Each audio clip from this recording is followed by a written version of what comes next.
Not sure if many of you know, but we do have a virtual tier within the Design Coven, virtual pro member tier, which includes 3 virtual meetings a month where we set intentions. We do group coaching. So bring all your questions. We answer those questions and you get to learn from other people going through the same struggles as you. We also do a business practice meeting. So we'll have somebody on to share a business practice that we can all benefit from.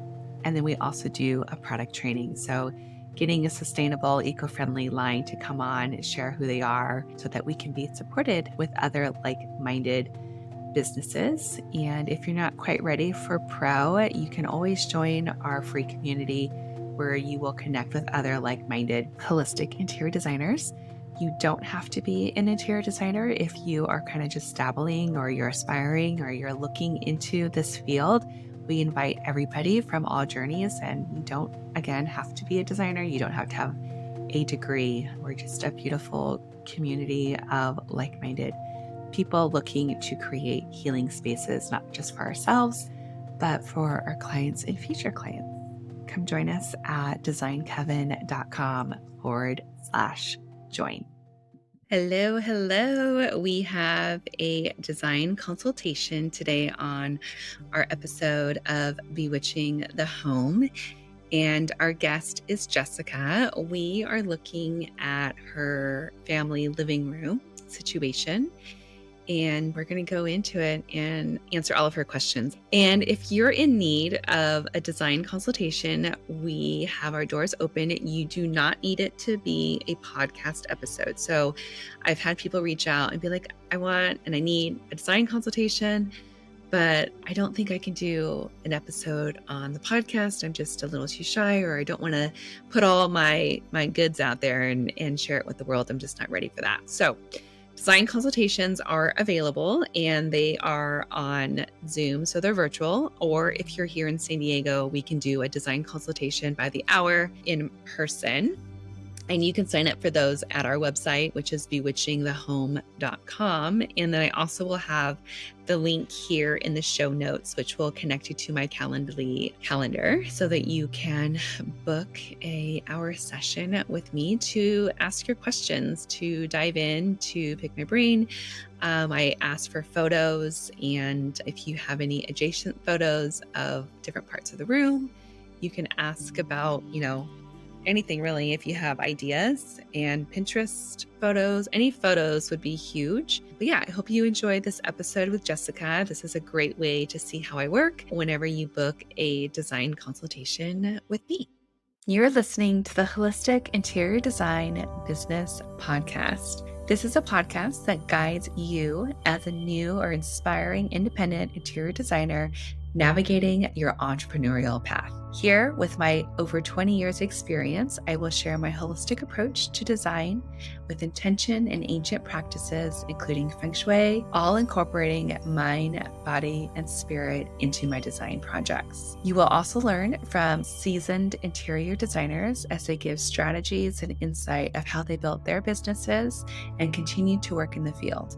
Together, we will discover supportive trade partners, new ideas, creatives, and inspiring artists from around the world. I am your host, Rachel Larraine Crawford. Welcome back. We have Jessica, who is in Savannah, Georgia, for today's refresh, which I'm really excited about. We're going to take a look at her living room today. So before we get into some design, I'm going to go ahead and open up our space, connecting with all of these beautiful elements. I will start by lighting our candle, our dedicated Mithras Beeswax candle, which just takes a moment to catch. Perfect. I'm going to go ahead and ring our bell again to set intention of being present, in our bodies in the moment. And just anchoring in. And then I am going to pull us a card. So I'm pulling from Moon Void Tarot. We had Stefanie on a while back, and I just love her cards. So I'm going to pull from Moon Void Tarot I'll pull right side up. So if something comes in reverse, of course, I turn all my cards in that other direction. Let's see what we have for today. Ooh, we've got the Nine of Pentacles. And this is the card of independence. This is the card of luxury. This is the card of really reaping the fruits of our labor, appreciating all that we have accomplished. And I feel like our homes really represent that. And if you look at the card itself, she's got a beautiful sofa here behind her, which is really cool. So it's like really creating the sacred space to acknowledge and to receive all that we have accomplished. I think that's really beautiful. And then I wanted to share, of course, what I'm nourishing myself. And today it's coffee. I've been running a little late today, so I've just needed an extra punch of caffeine. So I'm doing my coffee. Jessica, I would love to know what you're nourishing yourself with. I have coffee too. Do you? I have my own personal decaf latte that I made at home. Oh, that's awesome. I love it. So we've got a design refresh and we're connecting here with Jessica. She's got a beautiful living room that we want to freshen up. So Jessica, I would love for you to share with me your intention for the space. Can you also tell us, who is part of the family, ages, that sort of thing, so we can kind of get an understanding of the space and who it's serving? Okay. So it's myself and my husband, and the two kids are 10 and 12, about to have birthdays. They're about to have a teenager. So I think I would say the intention is twofold, basically depending on whether the kids are home or not. So when they're not home, I usually am home. Okay. Like, most of the time. And I like to sit in there. I don't like when it's messy. So I want it to be just a really relaxing, happy place for me that I just love and comfortable. And then when the kids are home, they use it a lot. I guess we all try to keep kids off electronics to an extent, but they have the TVs in there, the PS4 is in there. They like to sit in there after school too and just, do whatever. Yeah, so this is like a big hangout. It gets used a lot. Yeah. Cool. Okay. And then sometimes we'll all four watch a movie together or something. Oh, nice. Okay, I'm gonna go to I'm gonna share my screen in just a second, just so that we can look at the actual space. So in this space we have a gray sofa on the right side, opposed to a beautiful fireplace. There's two lounge chairs, a beautiful area rag. There's a trunk in the middle, and then she's got some turquoisey light, maybe like a light turquoise, aqua colored drapery. There's some speakers in there and some end tables and throw pillows and such. It's a very spacious room, and I noticed you said that you like this room because of the spaciousness of it. Yeah, I do. Okay, cool. So I wanted to ask you, what are the feelings that you're wanting to invoke into this space when you come into the room? I would love for it to be relaxing. Mm-hmm. And I really love interiors, and I would really like to love it. Yeah. Because a lot of times I'm at someone else's house or looking at pictures or something, and I'm like, oh, I love that so much. Or like my sister's house, for example, it feels so homey and cozy, even though it's like probably fancier than ours. And I'm like, how did they get that? Beautiful. Okay, so let me ask you, what are some things that are there things in here that have to stay? What are those items? The speakers are new and were really expensive, and my husband worked really hard to get them. Yeah. I didn't know what they were going to look like when he got them. I was quite shocked that they're so big and like weird looking. But I think that we have to have them for now. Yeah. And the TV, we use the TV, so okay. that has to be in the room. I do really like the curtains a lot. Okay. I like generally all the stuff that's in there, but I I mean, the couch is a pretty big investment. Yeah, for so sure. That's probably, That's going to stay. Okay. so. And the 2 lounge chairs? Speakers, TV, curtains, and couch. They are just cheap Wayfair chairs. Okay. And then what about the area rug? Usually the area rugs are an investment. Was that something that you guys? Yeah, it was. It is. I've had it for, gosh, maybe 15 years or something. So Okay. I've gotten my money out of it. I do like it, but if it makes a big difference to change it, I'd be open to that. Okay. And then the end tables and the trunk? The end tables are not special at all. In fact, I think they're meant to go by a bed. And the trunk is special, but it doesn't have to be in that room. Okay. Okay, cool. So, and then my other question is, are you able to, or do you even want to do this? Would you be open to putting the TV on the wall versus it sitting on the mantle and hiding the cords like behind the walls? I believe that is on my husband's to-do list. Okay. But it's, it's been on his to-do list for a couple years. Okay. So. So that's one thing I would do if you're able to do it, like maybe speak with him and set a date, like maybe on a weekend together. Or maybe we can hire somebody. Or hire somebody. Yeah, perfect. Have somebody come in and put the TV on the wall and hide the cords. Now that you had the speakers, I'm sure he was waiting for those to come in before he wanted to really dedicate the wires behind the wall. So I think that would help with just clearing it up, putting the TV up on the fireplace will give you some space there between the mantle and the television. And then there's 2 little pieces of art there. I would take those out. They're probably just there just because you put them there and didn't really have a spot for them, I'm guessing. Yes. And the sofa's great, so I would keep the sofa. If you could replace the area rug, I would do that just because it clashes a little bit with the drapes that you just put in that I know you like. So I would then replace the rug with something that has that color in it so that they're connecting, so that they're communicating. So what I'm seeing in this room, since the curtains or the drapes are really something that you love and you want to keep, that's going to be sort of our bouncing off point. And I'm assuming that all of the art is staying in that space, right? It has to for now because there's really nowhere else to put it. Yeah. So so we're going to keep that. It's not really my style. Okay.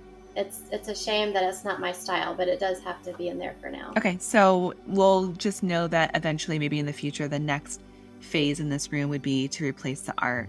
So we're just going to keep that in mind as we're transitioning this room. So the room's going to go through probably a few phases before it's totally complete.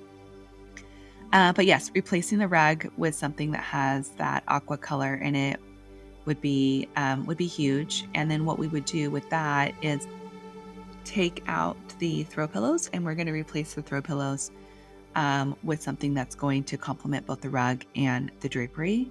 So with that, since your sofa is solid, I would do a pattern. I'm going to change pictures here so that I can get a different view of the room.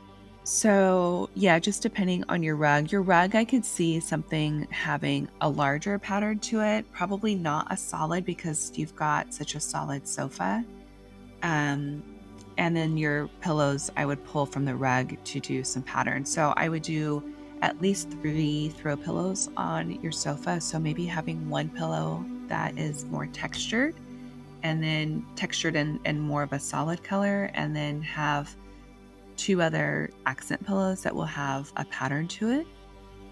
I'm looking at your end tables, and yeah, they definitely look like nightstands that would go next to a bed. The scale is just a little bit small, so I would replace it with 2 end tables that are larger, and I would say probably around 20, like a 24-inch end table. And your room's a little bit more traditional. Did you want to keep in that zone, or did you want to maybe make it a little bit more transitional where it's got a little bit of contemporary and traditional elements to it? Your window panels look a bit more contemporary versus, the traditional. Yeah. I actually really love modern, but yeah, we just have all these things that we can't really, the paintings, I guess, mainly, we can't get rid of right now. So I guess transitional would make a little bit more sense in the time being. Okay. So with that in mind, what I would do is 2 different end tables. If you were going to stay more in the traditional sense, then I would do 2 matching, but I typically try to mix it up, especially if we're doing transitional looks. So on one end, so when you're facing the sofa, looking at the sofa face on, the table that's going to be on the right, I would look for something round, something that's like 24 inches. It could even go as big as 30 inches round. And I would do a table lamp on there. And the table lamp, I would make it, somewhere between 25 to 30 inches high. A lot of times the mistakes that we make are getting end table or table lamps that are too short and too small. So we want to make sure that they're grounder. You have a large space, so we want to go bigger in here. We want to not necessarily fill the room where it feels like it's a lot of stuff, but we want to create that coziness to it. And right now, some of the furniture is just a little bit dwarfed, like with the end table there. It just looks too small. So we'll do a large round end table, a large table lamp to go next to it, and then I would take one of these chairs, or if you're going to replace the chair, I would put it next to that round table. So it's going to be at an angle, like a 45-degree angle, looking at the television as well. I think in your write-up, you had mentioned that your daughters move the chairs around. Is that so that they can watch TV in the chair? No, they just move around. The kids move around a lot, and then things just get like I had learned that the feet of the sofa should be on the rug, and like it's just like within 12 hours the sofa is back up against the wall again. It's just I don't know what they do, it just moves. No worries. Yeah, so if you're going to replace the chairs, I would do 2 different chairs. One of them I would probably do like in a pattern, something kind of fun, especially to go with, those window panels, because that has a fun, vibrant color to it.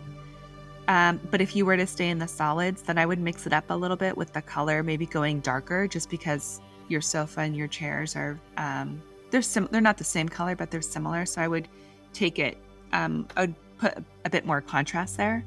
So having a accent chair, 45-degree next to the sofa, and then the trunk, I would put in a different room or move it out. It's just a bit small again, and I would do a much larger coffee table. I see something like maybe from Restoration Hardware or Crate and Barrel would have a larger scaled coffee table that could go there. So it'd probably be like, you could even do a really big one where it's like 48 by 48 or, 4 feet by 3 feet, something that's larger and not so solid. The solidness makes it a bit heavy. So I would do something that's maybe 2-tiered, where you have the top and maybe there's a shelf down below. So that you could store, like a decorative box with your, your remotes and maybe the kids' video game controllers, so that it looks clean and there's a home for that stuff, so that it's not like it's just all over. And then maybe do some big coffee table books like down on that lower shelf to create some interest in there. And then on the opposite side, any particular shape? I would do like a rectangle or a square. Yeah, definitely for the shape of the room.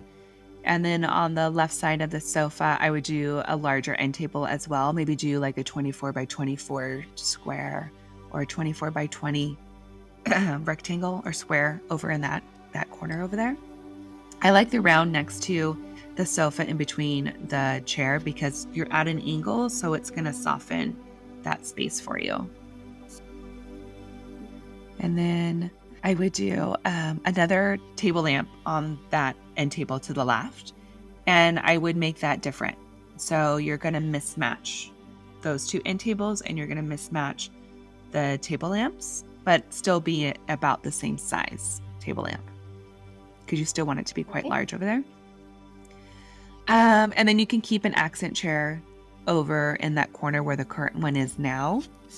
I'm going to go and switch the picture here. I just want to on the window side. Yeah. So when you're looking, so do you see this photo right now? Like this, are you able to see my cursor moving? Okay.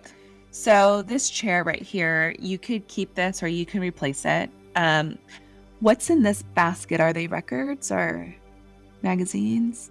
It's like magazines and a couple books. Okay, so I would consolidate that, and that could go into like your coffee table, like if you do a layer down below, and just have them neatly piled up. And I would eliminate this. And I would do a small little cocktail end table. Something that's like between 10 and like 20 inches round for like a little drink that could go there. And you can find something like that at West Elm has really cute little tables like that right now. And then on this wall here where the speaker is, you could do like 2 pieces of art, one above the other. You have a lot of wall space. Yes. To decorate with. And then I would probably pick up these candles, the candlesticks. Let me go to what that looks like up front. Yeah, I'd probably just clean that up. If you wanted something like that, maybe do like 2 really big candle like lanterns. Like they have like these lanterns at these glass lanterns at like Crate and Barrel that you can put like you big candlesticks inside of them. Maybe do like 2 right here, 1, 2. And then if you wanted something on this side of the hearth on the right side, you could do like a vessel or a vase or something, but you might not even need anything over there since you've got that subwoofer on the floor. Mm-hmm. And then of course this chair and this basket would go away. You could put the trunk on this wall back here and then do like a larger piece of art right here. Mm-hmm.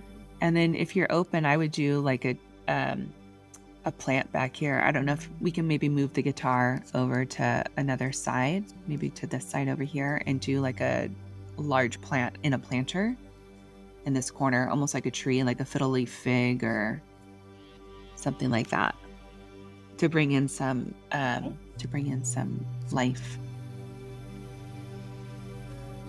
Do you have questions on any of that? I'm just looking at the room. Where were you saying for the guitar? Oh, maybe it would go over here. Or on this. I don't see your. Can you see it? Oh, okay. So your cursor again. So if like this is the speaker and you have the trunk here, maybe the guitar goes right here, and then this pile is this DVDs that are on the floor right here. That is their PS4 stuff. Oh, PS4. Okay, so yeah, so maybe what we'll do is have like a really pretty decorative box on the coffee table to store that. Mm-hmm. And what about the basket? Because that's kind of functional to keep our blankets in. Yeah, so with the basket, I want to keep something in the room. You could bring that to the other chair instead of having that little side table. Maybe that goes like right here instead. The basket with your pillows or your throws. Oh, okay. Got it. So I'm just kind of opening up this corner and I'm creating a cozy space here with, like a tree, chair. You'll have the basket. You could, if you get a small enough little cocktail end table, you could have a little thing there for them for their drink. And then of course these cords will be picked up. You'll have maybe some lanterns with the candles in there, the trunk back here, a piece of art, and then 2 pieces of art, one above the other in this zone. And then I noticed there's little... go ahead. Bigger art than those little things. Oh, right? Yeah. That's too small. Medium-sized art. Yeah, so like the art that I'm seeing here on this wall is probably going to be, I'd say like 20 inches wide by probably 24 to 30 inches tall. So basically it's going to be, I wish I could draw on this. It would be like 2 big rectangles and then the other one would be lower. So we're really trying to fill this wall here, and then you'll have a plant here. Okay. And then maybe this... Horizontal rectangles. Vertical. Oh, okay. Yeah, so it'd be like 20 wide by like 30 high. Somewhere in there. And then over here, I would do like 1 large vertical piece above your trunk. And then these little speakers that are in the corners, are those staying? They can go. We don't even know how to function. They were like from the previous owners. Oh, got it. Okay, so then yeah, I would just eliminate those when you have the guy come and wire the television. Okay. And then this, all this will go and you'll have a rectangle end table with a table lamp. Okay. And then this chair is going to fill this space up. Right. And then when you replace your art, you could do a gallery wall here. You could keep one piece here, and you have room over here too to do something vertical or one over the other. I'd probably wait and see what side chair you get here and see what this corner looks like. Okay. And then these little guys on the floor underneath this vertical painting, are those iPads or are they pieces of the speaker? Yes, they're iPads. Oh, they're iPads. Okay. My kids. So then that would basically, we just want to create little homes for that. So again, maybe that goes on the coffee table and it could also just be like a tray that they just stack on top of each other, the iPads. Mm-hmm. Yeah. Do you have questions on any of those things? Just in reference to what you just said, the iPads there, she does put those there all the time, so we can change that, but they generally are over there because there's a plug and they charge them. Got it. So maybe what we do is we can charge get like a charging station. This little end table, I'm sure there's a plug down here, right? Let me see if I can look at the photo. Oh, I can't tell. But okay, so the end, there's one behind the couch. Yeah, so you could create a charging station here. So if you have a table here with a table lamp, they could charge their iPads on that side table. Yeah. Okay. Just so it's not on the floor. So a lamp, I guess I don't have a visual. You've been great about telling me measurements. I don't really have the visual imagination to see how big is this. So doesn't a lamp usually take up a lot of the actual space on the top of the table? Well, we're going to go bigger with this end table because these are small. So the base of your lamp is probably going to be in the diameter of like 8 to 10 inches. So it's really not going to take up too much space. And I would do like a ceramic lamp. One of the ones in the corner could be a glass lamp, a glass base. So I would look at like Crate and Barrel. I don't know where you like to shop. Are there certain stores that you're attracted to, style-wise? Not Target. Really. Target sometimes has, lamps as well. I would just make sure that you go bigger because, again, the biggest mistake, everyone always gets these teeny little things, and it's like we got these little tiny things everywhere, and the scale is off. So we want to create some harmony in the room. So we don't want the room to be like where everything's like at one level. We want to go up and down, and we want our eye to move. So, and we want to add different textures. So the thing I'm missing in this room is sort of that earthy element of like ceramic or glass, have a little bit of glint to it so that it sparkles in certain spaces. So I would look at ceramic,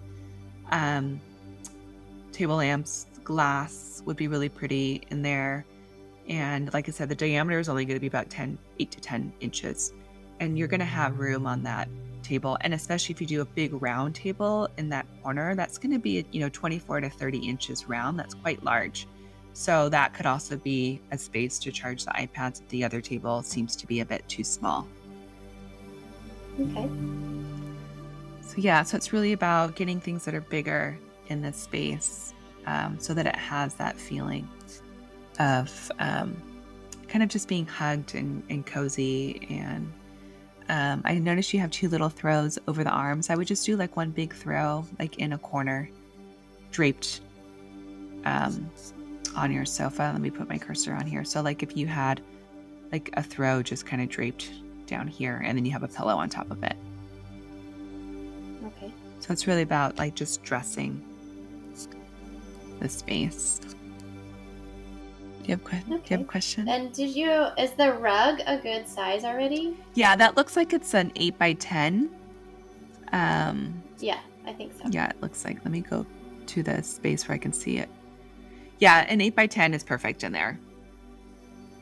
Okay. Right. And my other question is about, I guess, just the placement of the sofa. Is it okay that it's up against the wall? Yeah. You can definitely have it up against the wall. That's not a problem. And that's centered on the fireplace, yeah? Looks like it. Yeah. It's supposed to be. Like I said, the kids, it shifts, mysteriously all the time. But maybe I can get some, rubber grip things on the bottom or something. Yeah, and I think having those end tables too will probably just keep it in place. And that's funny. Does it like move side to side, or just moves out, or?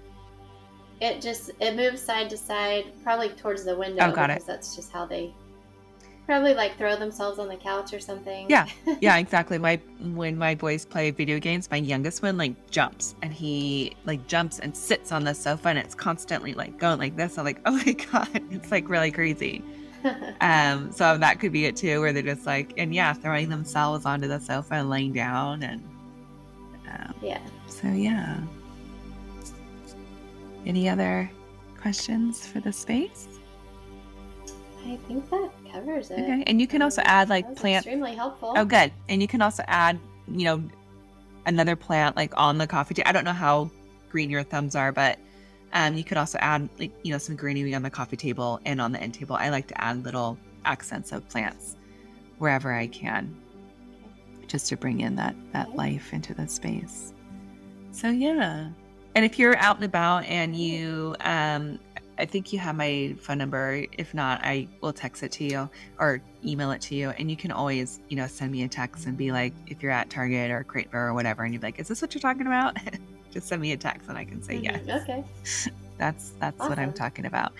So yeah. And then I would also, maybe just gather some inspiration photos, go on Pinterest or Instagram or whatever, and look at some rooms that are similar to yours in the way of like the color palette, especially with like the aqua or tealy green blue window panels. That's going to be, since that's staying and that's the brightest part of the room, the distinct color, you're really going to be pulling everything around those panels. So making sure that everything's copacetic color wise. Okay. Oh yeah. And when I'm choosing things like paintings and art and pillows and stuff, just to get like complementary colors that go with that one. Yeah, and they don't have go with aqua. Exactly, and they don't have to match per se. They just have to complement each other, because right now the rug that's in there is very traditional, and then you have these bright blue, green panels that are solid that just feel more contemporary. So there's a little bit of the clash. I think after you take out the rug, you'll see an immediate difference there, because the panels go really well with your sofa.